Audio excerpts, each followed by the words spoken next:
Hey guys, how's it going? Hope you're doing well. My name is Crown, and today I'm going to read you some very interesting stories that I hope that you're gonna love. And now, without further ado, let's go!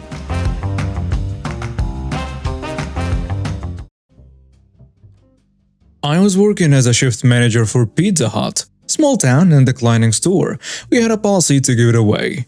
Anything wrong, then we gotta give him whatever we wanted for free. Orders from the owner. Now, I was in the running for the store assistant position, so I was getting trained for it, learning to order inventory, submit financials, set up shifts and so on. Honestly, it was a great gig. I made it a point though, to only do giveaways to things that were logical, messed up pizza and so on because frankly, we were hemorrhaging money from them. Well, being in a small town at the only cheap pizza place made us short-staffed. No problem for me since I do any of the work needed right beside any of my staff. Well, one night it's busy dinner time and some event is going on. Facebook game, tractor show or some country thing. So we are swamped. Phones ringing off the hook, oven packed up by 6 or more pizzas. Yes, we could make them, but we couldn't speed up the oven. So one of the waitresses picks up one of the phones while running like chicken. Serious props to all my staff. She starts her greeting while serving customers at the till. Lady on the phone interrupts her mid-greeting, demanding to speak with a manager. My worker calls my name and shakes the phone at me, so I grab it, hold it on my shoulder while I'm cutting and boxing pizzas as fast as the oven will give him to me in a busy pizza place on a busy night. Great! What pizza needs remade and where is it going? So I start my line. Thank you for choosing Pizza Hut. What seems to be the issue? I have been calling for 3 minutes. Short pause. Okay, what seems to be the issue? I have been calling for 3 minutes now, and I need… And she proceeds to tell me her order. It's for delivery. Okay, yada yada. Apologize for waiting 3 minutes. More standard stuff and we get to okay. Will you be paying cash or card? She says, I'm not paying. It's for free. Awkward silence. I'm sorry, but in order to get these pizzas, you will need to pay. No, I am not going to pay. I waited for 3 whole minutes. This is free and those pizzas will be here in 45 minutes since you're so busy. And she hangs up. What the damn hell? Well, in my book, that's not a free order. We have an almost 2-hour backup of orders now because we literally cannot cook them any faster. First come, first serve. And I'm definitely not sending my driver out there. We country folk can be pretty damn crazy. I have no idea what to expect, but my bones can feel that this will not be the end of it. Well, the rest of the night goes pretty smoothly, all things considered. Business finally slowed, and we could take care of dishes and closing stuff. My bestie is actually one of my cooks, and at this point, it's just me and him in a store.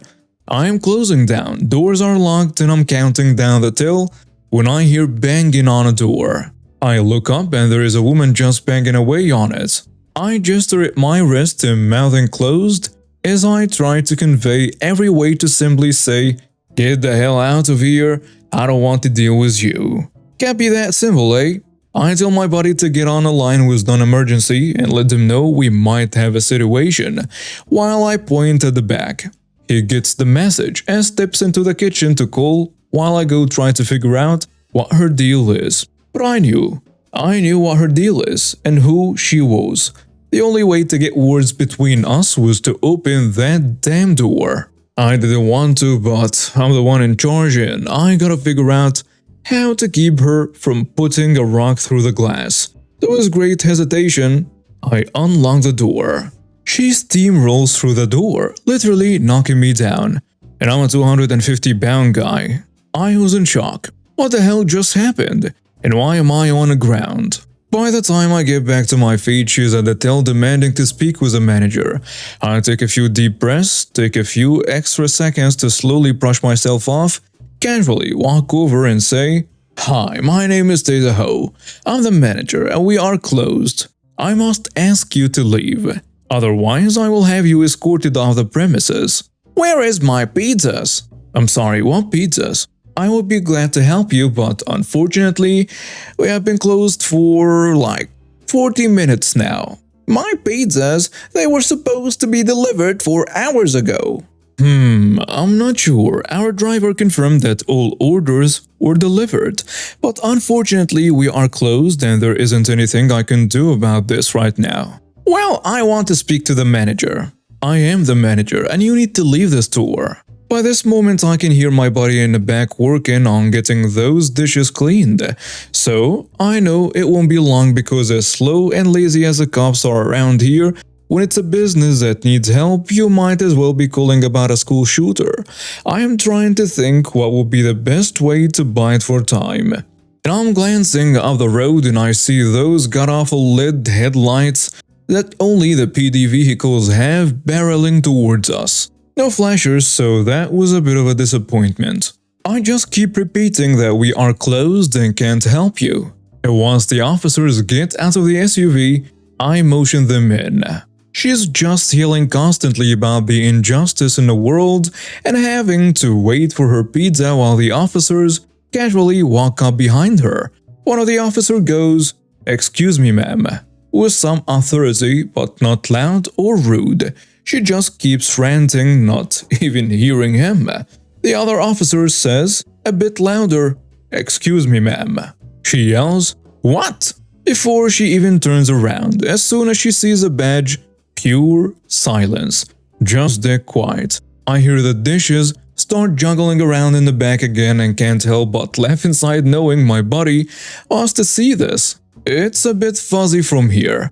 She gets arrested after I explain the situation for disorderly conduct and also assault after the cops saw the footage from her barging in. She wasn't irritated anymore, but she just wouldn't drop the whole "you owe me a pizza" thing. The cop did have to seriously ask if she paid for the pizza, and I said no, she expected a free one. All in all, it caused me to get off about 15 minutes late, and she ended up in a cell overnight. I'd call that fair.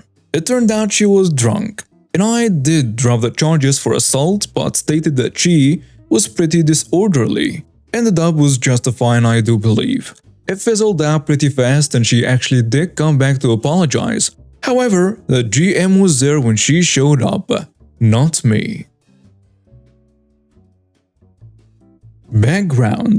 It's been a couple years since I worked at Walmart. I was an external hire, which means I was hired than an assistant manager with no prior Walmart experience. Over the years that I worked there, I worked the front end, electronics, toys, photo, and finally the new grocery home shopping, previously called Walmart to go. So I know the store and its employees and have a pretty good rapport with all of them. A customer walks up to me and is already huffy and red-faced. She's the type who probably should have grabbed one of our bad scooters because she's a sweaty mess just from lumbering over to me. We will call her Double S and me, well, we will call her Karen. She says, "You need to come with me. One of your boys isn't helping me at all." Huh? That doesn't sound good. Okay. It should be noted that I'm a no-nonsense type of manager. All I ask of my subordinates is to do your job the best you can, and I'll protect you from the rest of the nonsense. So most of my folks do their job and do it well while I'm there. So she takes me down a couple of aisles until she spots this guy, and you guessed it, tan shorts and a navy blue polo. This guy doesn't work for us, never has, and at this point all of our employees are supposed to be wearing the new smocks. We will call this guy Bob. There he is. Tell him to do his freaking job. This man, ma'am? Yeah, he's been a little jerk. Ma'am, don't swear at other customers. The fact that I just called Bob a customer doesn't even register with her. I'll do whatever the hell I want. I shop here all the time. You have to help me. Bob tells her, "Lady, I don't know who you are or who he is, but I told you I don't work here, and I don't have to help you at all. See? I want you to fire this jerk." At this point, other customers are looking on. I say, "Ma'am, he doesn't work for Walmart. He's not an employee here." Lies! You're just trying to cover for him. At this point, I am now calling for stop loss and a co-manager. I don't want this sweaty She-Hulk causing an even bigger scene. I say, I don't know what else you want me to say, but I've got my manager coming here so that we can better assist you. My manager was great, she was firm but fun, and backed up good assistant managers like me. I don't remember exactly what all was said, but this woman goes ballistic because my manager confirmed that Bob doesn't work for us. She gets stop loss folks to escort this woman out and tells her that if she complies, they won't get the cops involved. And my manager asks me to help Bob take care of him, which is code for making sure he leaves happy and doesn't file a complaint. Code letters to the president against us. I take the guy to the service desk and give him a $25 gift card and personally ring up his items. Use a $25 gift card and he still has some money on a card left over. He's happy and we're joking about how the Karen clearly wasn't ready to face the day. As I'm walking back to where I normally work, I see that we've got two stop-loss employees, my manager and an officer, all circled around this woman who is now yelling at the entrance while she is lying down on the floor. A couple more officers arrive and they pick this woman up, cuff her, and put her in the back of the cop car. Back in the early 2000s, my mother, 40, female, worked as a cleaner for a couple places and took me, 13 male, with her to help. One place we worked for was the only real estate place in town. We cleaned up before the people who worked there got in. When I started there, it was small and somewhat dirty. Old smelly cubicle partitions and faded brown, off-color walls, ingrained dirt in a linoleum. We cleaned and I literally couldn't tell the difference after we were done, except the mirror in the washroom not having any spots on it and the floor being wet from the fresh mopping. Then the town started becoming a cottage town and it was decided that they will move to a nicer place. Cottagers might find the griminess a little off-putting. New place had a bit more space, brand new blue cubicle partitions, newly painted walls that still smelled the first day I cleaned there, and the cheap hardwood panel floor. That floor was a bit of a problem. See, before when we mopped, we would just leave the water to dry on the linoleum. We could do that because we got there at 6:30 and they opened at 7:30. The place was small enough that it was mopped by around 7 before we left and would be mostly dry by the time people arrived. If we did the same thing for this cheap wood floor, my mother was worried we would have water seep into the cracks between the wood panels and rot them.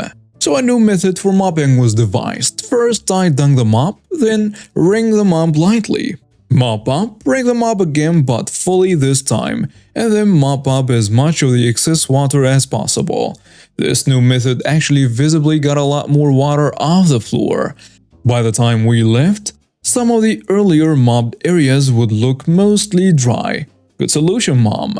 Couple weeks into the new place, my mother gets contacted by the manager and a new order comes in that we are not to dry the floor. I asked if she explained why we dried it. She had. I found this order a bit baffling at the time, and it only occurred to me today the reason why he ordered this. The manager got in earlier than everyone else at about 7:15, so I actually saw him a few rare times when we ran late. The old floor would have still been visibly wet in the old place when he got in. The new floor was now dry when he got in. It must have been decided to skip mopping to leave early. Even though I didn't understand at the time that he thought we weren't doing our job, I of course found this new order stupid. I thought he wants the floors wet when he gets in? Fine. Cue malicious compliance. You see, I did the mopping while my mom cleaned the washroom because I was a young lad and she was mom. So I did what she said. I now had a standing order from the boss to leave the wet floor, and by gum, it was gonna be slopping. From that day forth, not only did I not dry the floor, I now didn't even wring the mop after dunking it. I dipped it in the water and just let the water slop off of the mop as I pulled it directly out of the pocket. There was no way this was gonna dry before he got in. Probably not for an hour after he got in either. 2 weeks after I started doing this, lo and behold, the wood paneling is already starting to separate at the seams. Dirt is accumulating between tiles. It proves impossible to remove. I was a bit shocked at the time at how fast that had happened. 4 weeks into the new mobbing routine, the floor was rotting. Was my mother psychic or what? It was apparently very cheap fiberboard with a paper-thin plastic wood grain pattern on it. I would have guessed a laminate wood grain on top of semi-waterproof fiberboard if you'd asked me 4 weeks ago. The floor now had visible divots and lines where the plastic paper sank into the deteriorating wood underneath. These trapped dirt in them as well. How classy. The floor, not even 2 months after they had moved into the new place, was even worse than the old beat-up linoleum one. At this point, I asked my mother if we should start drying the floor. And wouldn't you know it, she had already asked. And the answer was no. Leave it wet. Baffling. We cleaned there for another month or so. I barely felt safe walking on the floor as it was now a tripping hazard with a warped part popping up. It was also disintegrating.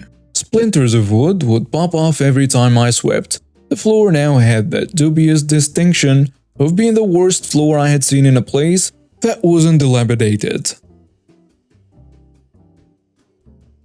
A while back, I worked as a business consultant, CPA, for young and startup companies. I was hired by a food delivery service client. Think Uber Eats type delivery with a primarily corporate clientele. After setting up the client systems for payroll, accounting, banking, but not order entry or billing, the owner installed a new state-of-the-art order entry/billing system.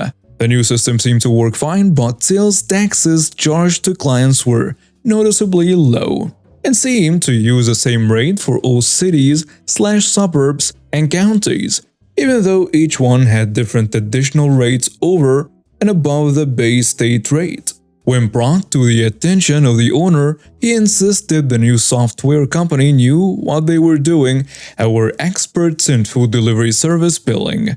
Later learned it was a small boutique firm from out of state with a very good salesperson. When I requested access to the system to check tax rates, I was told not to waste billable hours on a new system because he was certain they knew what they were doing. I was unwilling to pay my exorbitant hourly rate to check something that was brand new.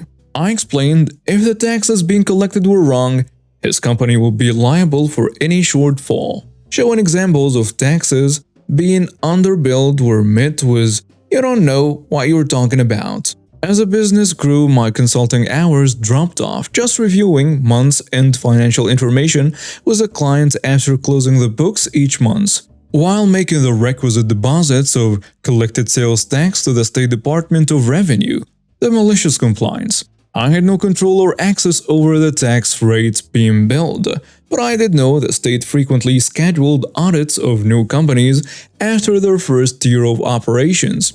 If the client was unwilling to pay for a few hours to check the system, wait until it was necessary to pay for 40 billable hours to handle a state audit. And lo and behold, on the 13th month after installing the new software, a notice was received from the state announcing an audit of the client's sales and use tax payments was scheduled for the following week. To make a long story short, it was found that the new software did in fact only bill the base state sales tax rate, totaling omitting both city and county taxes. The assessment for unpaid taxes, including penalty and interest, exceeded $40,000, not including my hourly rate to work with the state auditors. More billable hours were spent by me going back to the larger corporate customers and billing them for unpaid sales tax, recovering almost half of the assessment. Most were willing to pay after my threat to report them to the state for non-payment of use tax. The client blamed me for not insisting more strongly on changing the tax rate, and terminated our relationship after it was felt as much as possible had been recovered from customers. And now we have reached the end of today's stories. Thank you for watching and see you next time.